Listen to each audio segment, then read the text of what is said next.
Winter came quietly that year, dusting the streets with frost and wrapping the neighborhood in a hush that felt more peaceful than cold. The precinct, once a place people avoided unless they had no choice, now had a steady flow of visitors, not just for reports or emergencies, but for coffee, conversation, or just to say hello. A small holiday tree stood in the corner of the lobby, decorated with handmade ornaments from the kids at the community center. One even had a tiny badge drawn in glitter glue. The chief still arrived early most mornings, often with a paper bag of pastries from the bakery down the block. He never made a show of it, just left them on the break room table with a note, "Fuel for good work." And somehow, that small gesture meant more than any memo ever could. Reynolds had settled into a rhythm that felt right. He wasn't trying to prove anything anymore. Not to the chief, not to the neighborhood, not even to himself. He just showed up, did the work, and stayed open to the moments that mattered. He'd started leading the youth mentorship group on his own now, and attendance had doubled. Kids who used to eye officers with suspicion now greeted him with fist bumps and inside jokes. One Tuesday afternoon, during a lull in calls, a young woman walked into the precinct. She looked nervous, clutching a folder to her chest like it might fly away. Reynolds was at the front desk filling out logs, and he recognized her right away. She'd been one of the quiet kids at the mentorship sessions, the kind who listened more than she spoke. "Hey," he said gently. "You okay?" She nodded, then hesitated. I wanted to ask about the cadet program." Reynolds sat up straighter. "You thinking of joining?" "I don't know," she admitted, voice low. "I always thought this wasn't a place for people like me, but seeing you out there talking to us like we mattered, it made me wonder if maybe I could be part of it too." He didn't give her a sales pitch. He just said, "It's not about where you come from. It's about why you want to serve. And if your why is honest, you belong." She smiled then, small but real, and took the application form he handed her. Later, he mentioned it to the chief over coffee in the parking lot, steam rising from their cups in the cold air. "She's got heart," Reynolds said, "and she sees things most people miss." The chief nodded. "That's the kind of officer we need more of." They stood in silence for a moment, watching their breath curl into the air. The city hummed softly around them, buses rumbling, distant laughter from a nearby schoolyard, the clink of a shopkeeper hanging holiday lights. "You ever think this would happen?" Reynolds asked. "Back when you first walked in here?" The chief smiled faintly. "I hoped. But hope's not the same as knowing." "No," Reynolds agreed. "But you showed up anyway. And so did you." That was the thing no one talked about much. Change didn't just happen because someone in charge decided it should. It happened because ordinary people chose again and again to lean in instead of walking away. As the holidays neared, the precinct and community center teamed up for a gift drive, not just handing out toys, but inviting families to wrap them together, share meals, and connect. Officers helped kids pick out presents for their siblings. Seniors taught rookies how to knit scarves for donation. Even the gruffest sergeant was caught humming carols while sorting canned goods. One evening during the final packing session, Mr. Chen brought a huge pot of soup. "For everyone," he said, setting it on a folding table. "My way of saying thanks." Reynolds ladled bowls for a line of volunteers, his gloves damp from the cold. As he handed one to a teenager who'd once been picked up for loitering, the kid looked him in the eye and said, "You remember my name, don't you?" "Of course I do," Reynolds said. "You're the one who beat me in chess last month." The teen grinned. "Only 'cause you let me." "Maybe," Reynolds said with a wink.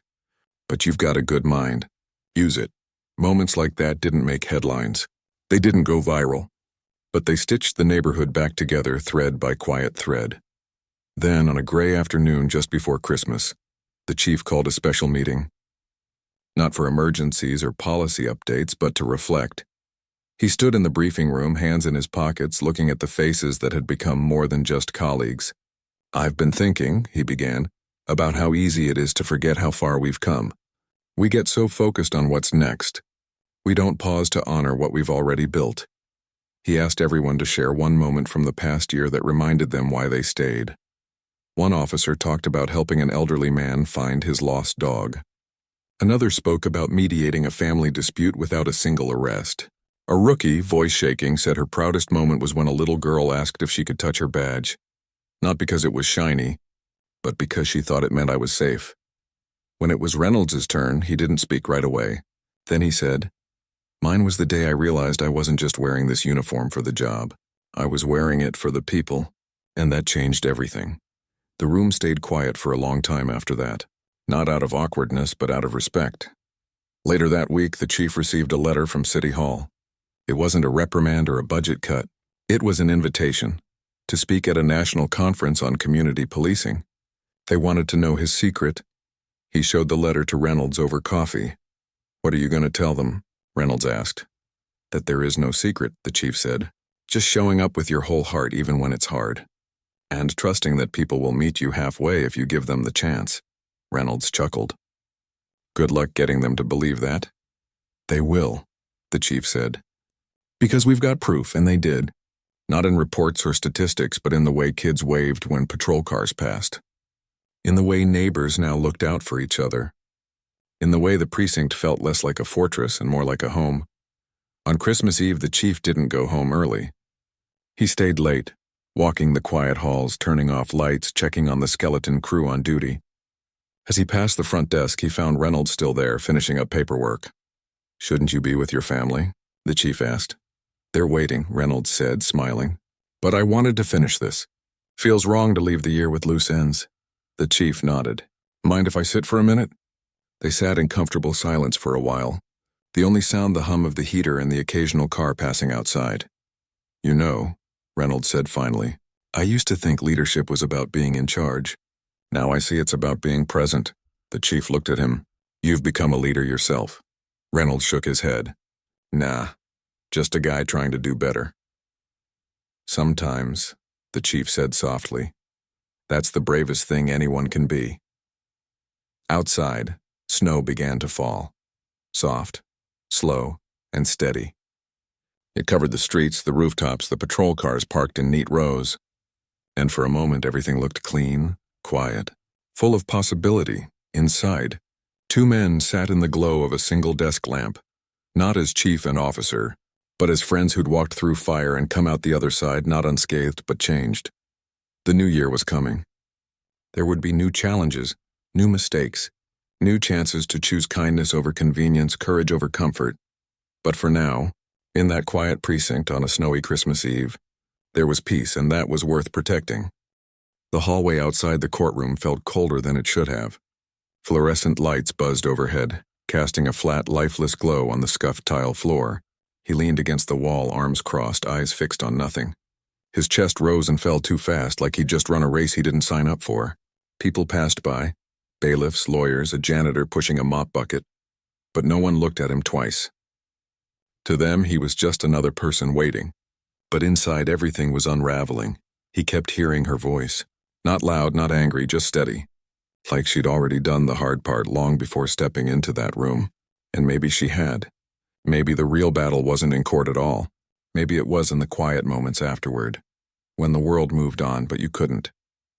Back inside, the recess stretched longer than expected. He could hear muffled voices through the door, the occasional gavel tap. He didn't go back in right away. Couldn't. His legs felt like they belonged to someone else. When he finally did return, the room had changed. The air was heavier. The audience sat straighter. Even the lawyers seemed quieter, like they were holding their breath. She was still at her table, hands folded, gaze calm. She didn't look at him when he sat back down. But he felt her presence like a quiet hum in the room, steady, undeniable. The judge cleared his throat. "We'll now hear from the defense." His lawyer stood, adjusted his tie, and began. He spoke carefully, respectfully, but the words felt thin, like tissue paper stretched too far. He talked about misunderstandings, about high-pressure situations, about how his client had served honorably for over a decade. He even mentioned the stress of the job, the long hours, the danger, the weight of responsibility. It sounded reasonable, almost convincing, but as the lawyer spoke, he watched her. And he saw it, the flicker in her eyes. Not anger, disappointment, like she'd hoped just for a second that someone in that room would tell the truth. Then the lawyer said something that made his stomach drop. Your Honor, my client maintains that the interaction in question was within standard protocol. The recording, while unfortunate in tone, does not prove intent to harm or intimidate. She didn't move, but her fingers tightened slightly around the edge of the table. The judge didn't respond right away. Just looked from the lawyer to her, then to him. Is that your position, officer? He asked, voice low but firm. That this was just standard protocol? He opened his mouth, closed it. The lie sat on his tongue like ash. He could say yes, stick to the script, protect himself. But something in him, the part that had stayed quiet for too long, refused. No, he said, voice rough. No, Your Honor, it wasn't. A hush fell over the room. Even his lawyer turned, eyes wide. He took a breath. I let my frustration get the better of me that night. I used my position to make her feel small, and I told myself it was part of the job, but it wasn't. He looked at her, really looked at her this time. It was wrong. And I'm sorry. The words didn't fix anything. They didn't erase the recording or the fear or the sleepless nights. But they were real. And in that moment, that was all he had. She didn't smile, didn't nod, but something in her shoulders relaxed, just a little. Like she'd been waiting to hear that someone, somewhere, would finally admit it. The judge studied him for a long moment. Then he turned to her. Do you have anything further you'd like to add before we conclude today? She stood, not for drama, just because it felt right. Yes, she said. I do. She walked slowly to the center of the courtroom, not toward the bench, not toward him, just to a quiet space where everyone could see and hear her. She didn't need notes, didn't need a microphone. I didn't come here for revenge, she began. I came because silence protects the wrong people. And I was tired of protecting him with my fear, with my doubt, with my silence. She paused, looked around the room. This isn't just about one bad night. It's about what happens when power goes unchecked. When people assume the badge means you're always right. When victims are told, are you sure? Maybe you misunderstood. I almost believed that myself. Her voice didn't shake, but it carried weight, like every word had been tested in fire before she spoke it. I kept that recording for 2 years. Not because I wanted to ruin his life, but because I needed proof that what I felt was real, that I wasn't imagining it, that I mattered enough for someone to believe me. She turned slightly, not fully facing him but not avoiding him either. And today I got that. Not from a verdict, not from a punishment, but from hearing him say it out loud. It was wrong. That's what I needed. A few people in the audience wiped their eyes. Someone sniffled quietly. Even the court reporter paused for a second, pen hovering. The judge nodded slowly. Thank you, he said. Your courage does not go unnoticed. He turned to the attorneys. Given the defendant's acknowledgement and the evidence presented, I'm ordering a full internal review by the department's ethics board. Additionally, mandatory retraining on de-escalation, bias awareness, and civilian rights will be required before any return to active duty, if that return is even deemed appropriate. He looked at him. Your badge doesn't make you right. It makes you responsible. And responsibility means owning your mistakes, not hiding behind your rank. The gavel tapped once, softly, final. Court was adjourned. People began to gather their things, murmuring as they filed out. Reporters rushed to phones, typing fast. But he stayed seated, staring at his hands. The same hands that had gripped a steering wheel, held a flashlight, pointed a finger in accusation. Now they just trembled slightly in his lap. She packed her folder, zipped her bag, and stood. As she passed his row, she stopped. Not long. Just a heartbeat. I hope you learn from this, she said, quiet enough that only he could hear. Not just for me. For the next person you pull over. For yourself. Then she walked out, heels clicking softly against the floor, disappearing into the hallway light. He didn't follow right away. Let the room empty. Let the silence settle. When he finally stood, his uniform felt different. Less like armor, more like a reminder of what he'd failed to be. Outside, the sun was lower in the sky, casting long shadows across the courthouse steps. A few reporters tried to ask him questions, but he just shook his head and kept walking. He didn't know where he was going. Home, maybe, or just away, but as he reached the bottom step, he stopped, took off his badge, held it in his palm. It didn't gleam like it used to. Just sat there, cold, ordinary metal. He slipped it into his pocket. Not as a surrender, but as a promise to do better, to be better even if no one was watching, because real strength wasn't in never falling. It was in having the guts to stand back up and face what you'd done. And for the first time in a long time, he felt like maybe, just maybe, he could. Weeks passed. The courthouse faded into memory, but the weight of what happened there didn't. He didn't go back to work. Couldn't. Every time he thought about putting on the uniform again, his stomach twisted. Not because he was scared of the job, but because he was scared of himself. Of slipping back into old habits. Of forgetting how it felt to be on the other side of that power. He spent his days in quiet routines. Early mornings with black coffee and the newspaper.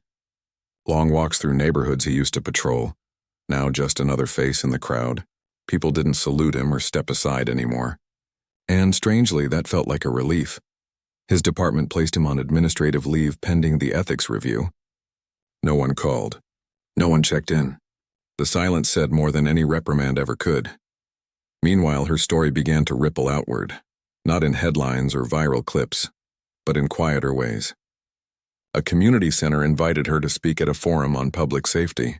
A local advocacy group asked if she'd help design a training module for new recruits. Real stories, real consequences, not just policy handbooks.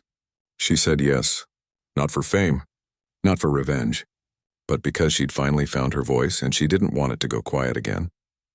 One rainy afternoon, he found himself standing outside that same community center. He hadn't planned to come, hadn't even realized where his feet were taking him until he saw the sign.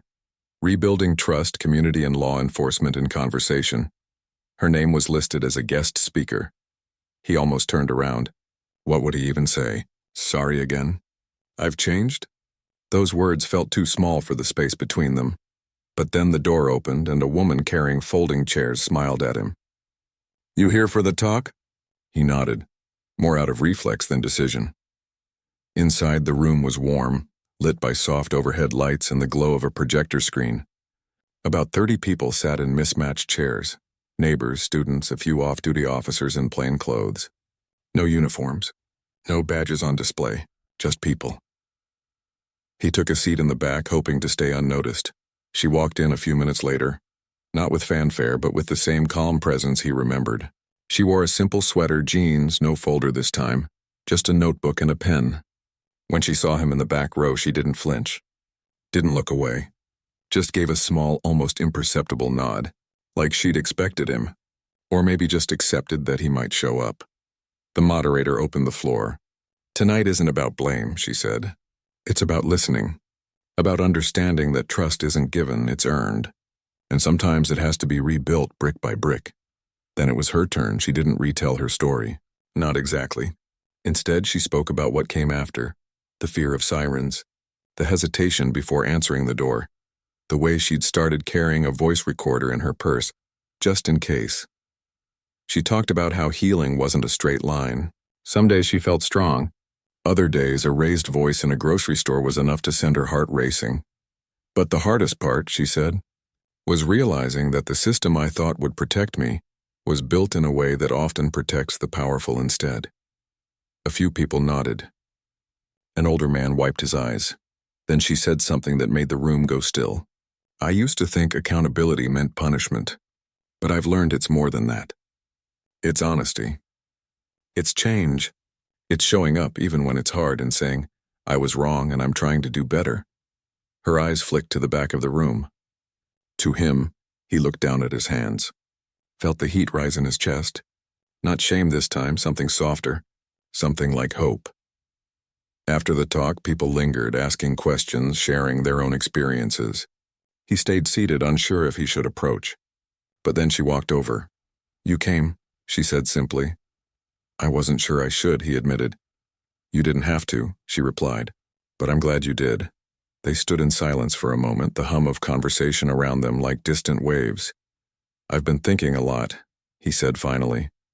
About that night. About all the nights like it I never even noticed. I thought I was keeping order. But sometimes, I was just adding to the fear, she nodded. Most people don't wake up wanting to hurt others.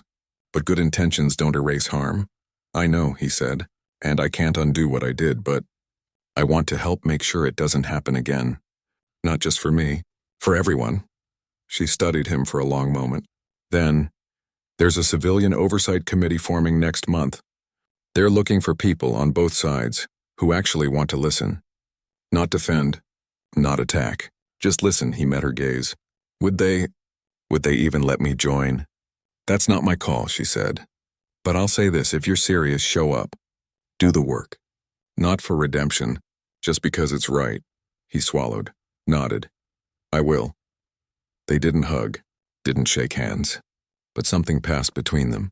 A quiet understanding, fragile but real. Over the next few months, he did show up. Sat through uncomfortable meetings where people shared stories he'd never considered. Listened when his instinct was to explain. Asked questions instead of making assumptions. It wasn't easy. Some folks didn't trust him. Some never would. And that was okay. He wasn't there to be liked. He was there to learn. She kept speaking, kept pushing for change, not with anger, but with persistence. She started a small support group for people who'd had negative encounters with law enforcement. Not to vilify officers, but to help them feel seen, heard, and less alone. One evening, months later, they ran into each other at a coffee shop near the community center. Neither planned it. Just coincidence. Or maybe not. They sat by the window, steam rising from their mugs. You look lighter, she said after a while. He smiled faintly. Feels like I can breathe again. Like I'm not carrying that weight alone. She stirred her coffee. Funny how truth does that. Outside, the streetlights flickered on. A patrol car drove by, slow, quiet. No sirens, no flashing lights. Just part of the neighborhood now. He watched it pass. I don't know if I'll ever wear the uniform again, he said. But if I do, it'll be different. I believe you, she said. And for the first time, he believed it too. They didn't talk about the past much after that. Didn't need to. The work they were doing now, the listening, the learning, the slow rebuilding, that was the real story. Because real change doesn't happen in courtrooms. It happens in coffee shops, in community halls, in quiet conversations between people who choose to see each other as human. And sometimes, just sometimes, it starts with one person having the courage to say, I was wrong, and another having the grace to say, okay, now what? The night deepened. Rain began to fall again, soft, steady, the kind that washes things clean without washing them away. They finished their coffee, said goodnight, walked in opposite directions, but this time neither one felt alone. A year had passed since that courtroom day, and the city felt different. Not because everything had changed overnight, but because something quiet had taken root. You couldn't see it in the headlines or measure it in statistics, but you could feel it in the way people looked at each other a little longer, listened a little closer. He hadn't returned to patrol duty. Instead, he'd taken a position with the newly formed Community Accountability Office, a small team made up of former officers, legal advocates, and residents who'd experienced the system from the wrong side. His job wasn't to enforce rules, but to help rewrite them, to ask, why do we do it this way? And actually wait for the answer. It wasn't glamorous. Most days were spent in cramped meeting rooms, reviewing use of force reports, designing de-escalation workshops, or sitting with families who'd lost trust long before they ever walked through the department's doors. But for the first time in his career, he felt like he was doing something that mattered. Not because it came with a badge, but because it came with honesty. She, too, had found her rhythm. Her support group had grown into a nonprofit that offered legal navigation help, trauma-informed counseling, and even ride-along programs where civilians could observe. Not to judge, but to understand how daily patrols really worked. She insisted on balance, not painting every officer as a villain, not pretending the system was fair when it wasn't. Just truth, served plain. They didn't see each other often, but when they did, it was never awkward. More like two people who'd walked through fire together and come out the other side with scars, but also with something stronger, respect. One spring morning, they both found themselves at the same place again, the courthouse steps. Not for a trial this time, but for a public hearing on proposed reforms to traffic stop protocols. The very kind of stop that had started it all. The sun was warm, birds chirping in the trees lining the plaza. A small crowd had gathered, reporters, activists, a few uniformed officers standing off to the side. Arms crossed, faces unreadable. He arrived early, clipboard in hand, reviewing notes for his testimony. She came a few minutes later, walking beside an elderly woman who'd been pulled over 3 times in 1 month for expired tags, even though her registration was current. "You ready?" she asked as she approached. He looked up. "As I'll ever be." Inside, the hearing room buzzed with energy. City council members sat at a long table, microphones gleaming. Posters on the walls read transparency, dignity, and accountability. Words that once felt like slogans now carried weight. When it was his turn to speak, he didn't stand behind the podium like a lecturer. He stepped to the edge of the floor, hands in his pockets, voice low but clear. "I used to think a traffic stop was just part of the job," he began. "Routine, necessary. But I didn't see how it felt to the person in the car.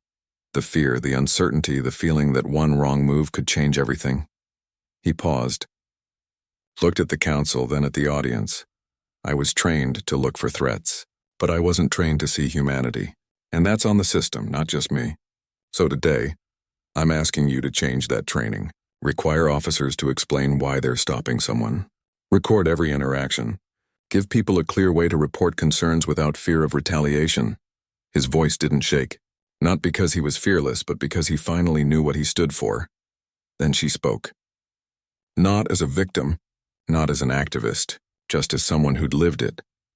"Reform isn't about punishing good officers," she said. "It's about protecting everyone, officers and civilians alike, from the harm that happens when power goes unchecked. When we treat people with dignity, even in small moments, we build trust. And trust is the only thing that keeps a community safe, not fear." After the hearing, they stood outside again, this time in comfortable silence. The sun dipped lower, casting long golden shadows. "You did good in there," she said. "So did you," he replied. "You made them listen." "I didn't make them," she said with a small smile. "I just gave them a reason to want to." A young officer approached them then, fresh-faced, maybe early 20s, uniform still crisp. He hesitated, then spoke. I watched the recording from that night. It's part of our new training now." They both turned to him. "I used to think being tough was the same as being strong," he continued. "But after hearing your story, I get it now. Strength is knowing when to hold back, when to listen." She looked at him, really looked. "You're going to be a good officer," she said gently. He nodded, eyes bright. "I'm trying." As the young officer walked away, she turned to the man beside her. "See? It's working." "Slowly," he said. "But surely," she added. Later that week, he received a letter, not from the department, not from the court, from a high school teacher downtown. Her students had been studying civic engagement, and they'd read about the case. Not the sensational parts, but the human ones. They wanted to invite him to speak. Not as an officer, as someone who'd made a mistake and chose to grow from it. He almost said no. Old habits die hard. But then he remembered the young officer's face. The way he'd stood there, not defensive, just willing to learn. So he said yes. The classroom was bright, filled with posters about justice and quotes from Maya Angelou and James Baldwin. The students were quiet at first, unsure what to expect. But when he sat on the edge of a desk instead of standing at the front, when he spoke without jargon, without excuses, they leaned in. He told them about pride. About how it can blind you. About how real courage isn't never failing. It's facing your failures head on. One girl raised her hand. "Do you think people can really change?" He didn't answer right away. Looked out the window at the schoolyard where kids were laughing, shoving each other playfully, living without the weight he'd carried for so long. "I didn't used to," he said. "But now, yeah, I do.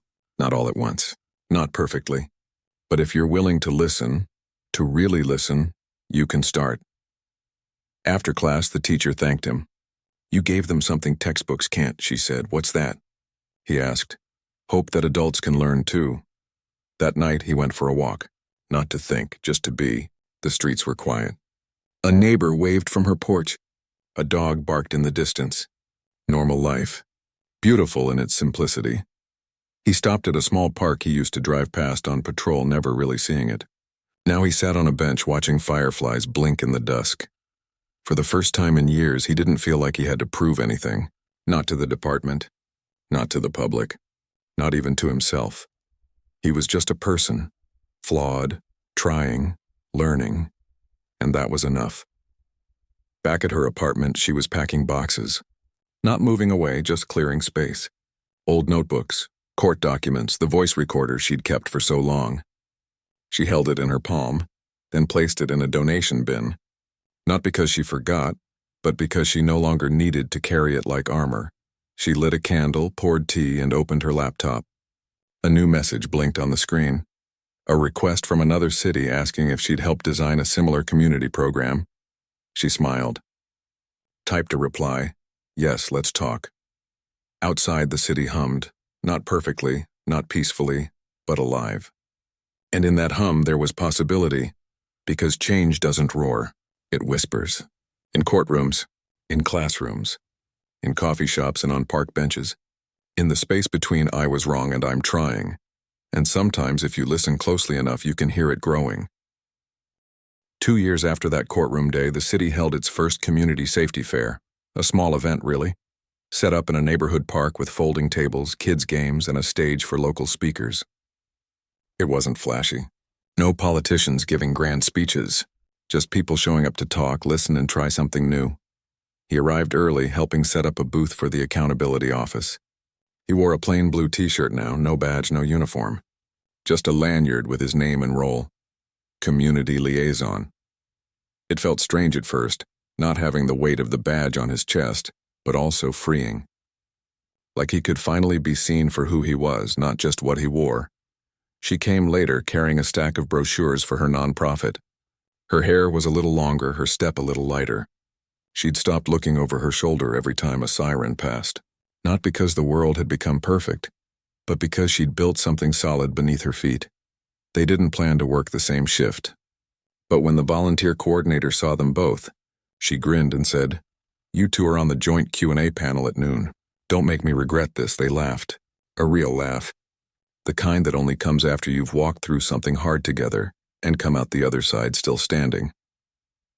The panel wasn't on a stage, just 4 chairs under a white canopy, facing a semicircle of folding chairs filled with neighbors, teens, a few curious officers in plain clothes, and even a couple of city council members sitting in the back, taking notes.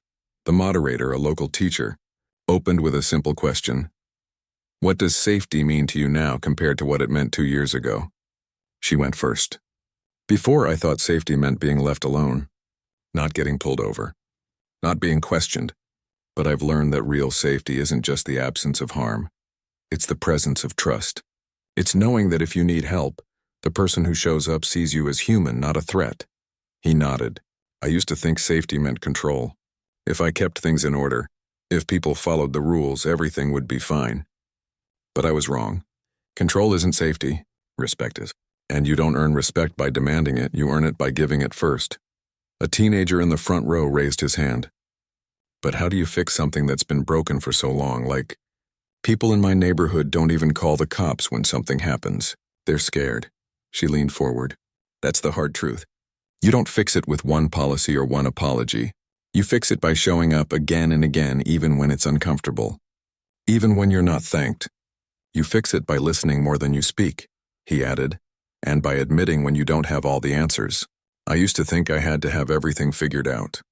Now I know the best thing I can do is ask, 'What do you need?' and actually wait for the answer." After the panel, people lingered. A mother asked about filing a complaint without fear. A retired teacher wanted to volunteer as a civilian ride-along observer.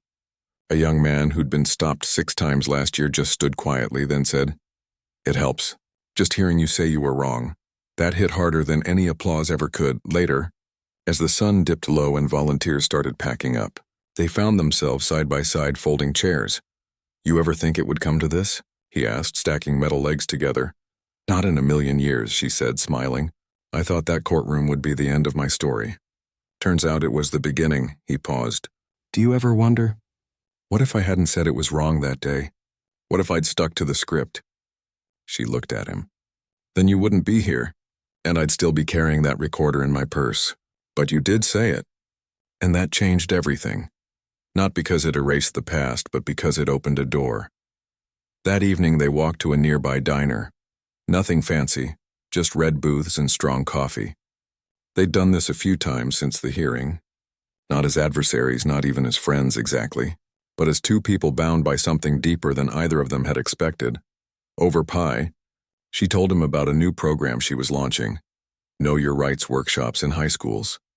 Not to teach kids to distrust authority, but to understand their rights so they could navigate encounters with clarity, not fear. He told her about a pilot program he'd helped design, officers paired with community mentors for monthly check-ins, not evaluations, just conversations.